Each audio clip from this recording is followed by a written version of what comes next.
Hey guys, it's Ryan from Forge Performance, here with my buddy Jack, and this week we're talking about strength training for endurance athletes.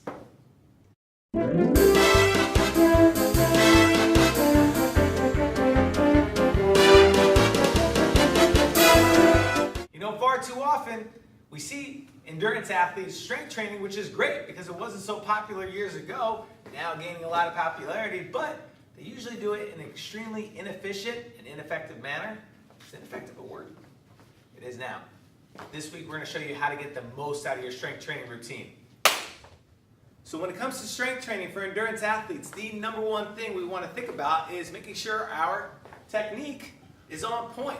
If we don't have proper technique in the strength and conditioning room, it's never going to transfer out there when we're rowing, cycling, or especially running, because the mechanics and the muscles aren't going to work the way they're supposed to.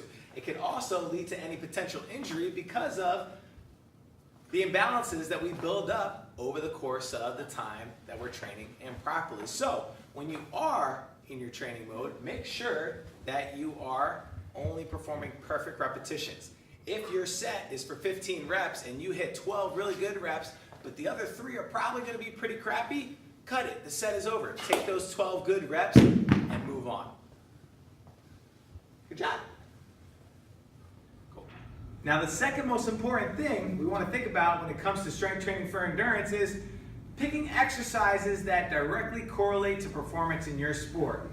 I.e., this is absolutely not one of them no matter what sport you're doing. Instead of working so hard on that upper body, let's pick exercises that are a little bit more directly correlated with the sport. So something like a push-up will be a great idea because we engage the upper body.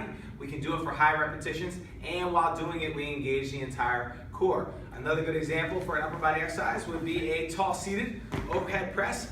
Here, strengthening up the shoulders, the core, and hip flexors. This is a great exercise for any runners, cyclists, or rowers for that matter to build up upper body strength while training the core and lower body together. Train more effectively. Duh.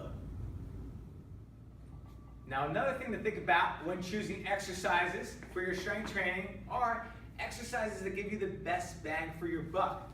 That means exercises like back squats, Olympic cleans, and even deadlifts with a barbell are not the best exercises for you to perform. Why? Because when training for endurance athletes, we want to train with high repetitions. Exercises that incorporate too much technique to prevent injury or that require a lot of repetitions, we want to make sure we pick exercises that don't exhaust the entire body, but instead exhaust the muscle group that we're looking to tax. You would be much better to do something like a split squat, a hip bridge, or we can focus more on training the legs, glutes, hamstrings for overall performance rather than just tiring the body out. If you don't believe me, try doing 20 reps of a back squat and 20 reps of a split squat and see which one gets your legs burning faster. You okay? Tired from the squats. Now, like we alluded to in our previous section, we want to make sure that we're training for high repetitions whenever we're doing strength training for endurance athletes. High repetition for endurance athletes. It makes no sense to train with low repetitions because that does not directly correlate to your sport. We want to train a group that we can train for 15 to 25 repetitions per set. This is where both technique and exercise selection really come into play because we want to make sure we can maintain proper form for the duration of the set. What we're training here is strength endurance. Easy. It's been a while. What we're training here is strength endurance. So that means we want to push to the maximum of what we're able to do with perfect technique, but we want to leave like 1 to 2 good solid reps in the tank. Once we're done with that exercise, we're going to rest for anywhere from 90 seconds to 3 minutes because we want to make sure we are fully recovered before we go into that next set. If you hit that next set and you say you hit 15 reps on the first set, second set comes around, you only hit 10, that means you're not recovered enough and you need a little bit more time to rest. Don't train conditioning while training your strength. Train for strength endurance. Now, the last piece of the puzzle when we're talking about strength training for endurance athletes is frequency and duration. So frequency, we want to strength train minimally 2 days a week, okay?